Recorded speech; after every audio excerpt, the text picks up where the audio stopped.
Hello guys, মুই কিন্তু এতদিন আপনাকে সামনে আইতেরই নেই। কারণ ওই যে খাওয়ান দাওয়ান লই খুব ব্যস্ত আসলাম। এবার দিয়ে ওগারে গেলে ওগার দিয়ে এগারে গেলে মানে খাওন আর খাওন বরিশালের মানুষ এত খাওয়াইতে রে। আমরা অন্য ডিস্ট্রিক্টের মানুষে টেরই পাইবেন। এই আমার কিছু ফ্রেন্ড সার্কেল আছে, আমার পরিচিত লোক ভাই ব্রাদার, তারা তো বিয়ে শাদী করতে যায় হতভম্ব হয়ে গেছে কোথাও। আরে বেটা বরিশালে কর, তুই খাইয়ে শেষ করতে না, তোর শরীরে যে কোষ্ঠকাঠিন্য আছে এটা দূর হয়ে যাইবে। এরকম আমার অনেক আছে, তাদের মেনশন দিতে হইবে। তারা তো আসলে ছুগাই যাইতেছে ডে বাই ডে। তারা কোথায় কি বিয়ে করবে এটা টেনশন আছে। আর বরিশালে কর, বরিশাল কর, বরিশাল কর, বরিশাল বিয়ে শাদী করে। এই যে কোরবানির গুণে যেভাবে খাওয়া দাওয়া করছি, বুড়ি 5-6 কেজি গেছে বাইরে। সামনের দিকে পেট না ডেরা মেরা নিয়ে খুব কনফিউজ হই। এরকম যদি খাওয়ান দাওয়া তুই খাবাটা, তুই তো অন্য ডিস্ট্রিক্টে যাইতেই পারবি না, তুই তো ট্রেনেই যাইতে পারবি না, যারা ট্রেনের পার্টি আছো। আর অন্য ডিস্ট্রিক্ট যারা আছো হেরা তো কোনো কথাই নেই। আর সর্বোপরি কথা হইলো যাইতে হইবে ঢাকা। ঢাকা যাওয়া ছাড়া কোনো বিকল্প নাই, কারণ ওই যে কাজ করতে হইবে ওই জায়গা। ঢাকা একটা কাহিনী, জ্যাম ভাই, ধুলবাল।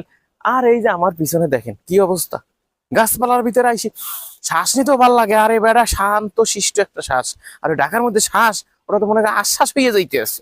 তো সর্বোপরি হলো ভালোই দিন কাটাইছি বরিশালের মাটিতে। এখন ঢাকার উদ্দেশ্যে যে কোনো সময় সেট করে রওনা দেওয়ার প্রস্তুতি নিতে আছি দাদু।